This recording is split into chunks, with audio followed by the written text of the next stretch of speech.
The word Islam, let's look at that word. We're doing a little bit of etymology before we get into our subject, but Islam itself, what is that? And in the West, we have some of the Muslims who are so defensive and afraid, you know, from the media, from the governments, and shy, apologetic almost. You know, are you a Muslim? Well, yeah, almost. I mean, you know, I'm not really serious about it. So, but when you ask, well, what is Islam? And they'll say, peace.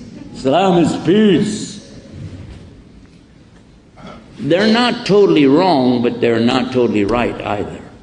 When we greet each other, we usually say what? And in our speech today, I didn't do that yet, so I'll do it now. Salam alaikum. Oh, wait a minute, hold on. I got 5 microphones here, 6. One more microphone, I can be a CIA agent. Well, anyway, never mind that. But let me hear you. Salam alaikum. There we go. You woke up, huh? All right. Now,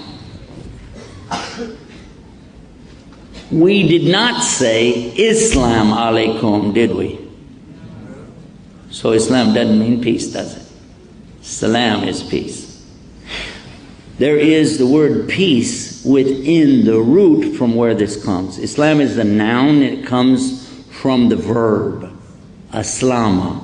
Aslama means the surrender, submission, obedience, sincerity, and being in peace after you've done the other 4. So this has a lot of conditions in it. Now some people would say, I don't think your religion is tolerant. Is Islam tolerant? The answer is no, absolutely not. Allah will never tolerate that people will make partners with Him in worship. The word Islam is directly talking about Allah and His creation. That's what it's talking about. Now if you understood that, it's not talking about more than that. It's talking about specifically that, clearly. Listen to the words. Again, surrender. We Muslims are getting good at that. Afghanistan, Iraq. Submission. You're going to give in. You're going to cave in. Whatever it is, you're giving up. Obedience. And this is not just conditional obedience. Maybe I will, maybe I won't. Because the next word is sincerity. And this is the proof. This one part of this word Islam is the proof that nobody can be forced into Islam. Nobody can be forced in conversion. Islam can't be spread with a sword, and it can't be spread with a tank or a machine gun, because it requires sincerity, and you can never force people to be sincere. It's totally voluntary from the beginning. Understand the word, you understand the whole thing, and it ruins and destroys the arguments of these so-called experts on terrorism and debaters. You know, they don't want me on the Oprah show for a reason. Because they don't have any show next week.